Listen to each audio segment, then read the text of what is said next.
தேவதூதன் அவர்களை நோக்கி, பயப்படாதிருங்கள், இதோ எல்லா ஜனத்துக்கும் மிகுந்த சந்தோஷத்தை உண்டாக்கும் நற்செய்தியை உங்களுக்கு அறிவிக்கிறேன்.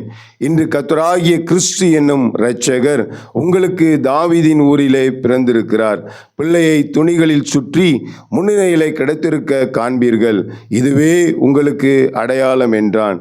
அச்சனமே பரமசேனையின் திரள் அந்த தூதருடனே தோன்றி, உன்னதத்தில் இருக்கிற தேவனுக்கு மகிமையும் பூமியிலே சமாதானமும் மனுஷர் மேல் பிரியமும் உண்டாவதாக என்று சொல்லி தேவனை துதித்தார்கள். பிரியமானவர்களே, இயேசு கிறிஸ்துவின் பிறப்பை அனுசரிக்கிற இந்த நாளிலே இயேசு கிறிஸ்து கொடுக்கிற சந்தோஷம், சமாதானம், பாவ மன்னிப்பின் நிச்சயம், பரலோக வாழ்வை பெற்று நீங்கள் வாழ்ந்திட வேண்டும் என்று சொல்லி மனதார உங்களை வாழ்த்தி ஆசீர்வதிக்கிறேன்.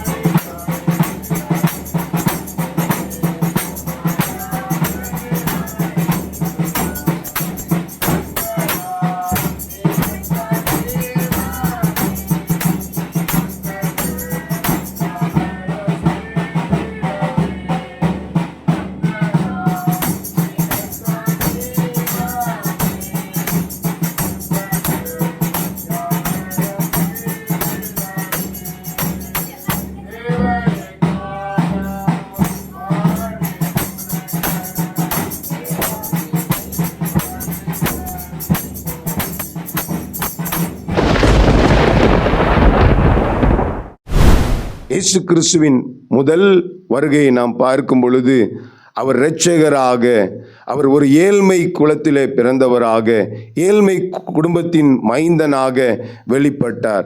ஆனால் இரண்டாவது வருகையை குறித்து நாம் பரிசுத்த வேதாகமத்திலே வாசிக்கும் பொழுது அவர் ராஜாதி ராஜாவாக, கர்த்தாதி கர்த்தராக, நியாய தீர்ப்பு செய்கிற தெய்வமாக அவர் கடந்து வருகிறார் என்று சொல்லி பரிசுத்த வேதாகமத்திலே நாம் வாசிக்கிறோம். பிரியமானவர்களே, இயேசு கிறிஸ்து வந்ததின் நோக்கம் முழு மனு குலமும் பாவ மன்னிப்பை பெற்றுக்கொண்டு பரிசுத்த தேவனுடைய பிள்ளைகளாய் மாறி அந்த சொர்க்கத்திற்கு, அந்த பரலோக வாழ்வை பெற்றுக்கொள்ள வேண்டும் என்பதற்காக தான் ஆண்டவர் இயேசு கிறிஸ்து இந்த பூமியிலே வந்தார். இந்த நோக்கத்தை அறிந்து இதை பார்க்கிற, இதை கேட்கிற நீங்கள் எல்லாவரும் பாவ மன்னிப்பின் நிச்சயத்தை பெற்றுக்கொண்டு பரிசுத்தமாய் வாழ்ந்து மரணத்திற்கு பின்போ இல்லை என்று சொன்னால் இயேசு கிறிஸ்துவின் வருகையிலோ நீங்கள் ஆயத்தமுள்ளவர்களாய் மாற இயேசு கிறிஸ்து உங்களுக்கு உதவி செய்வாராக.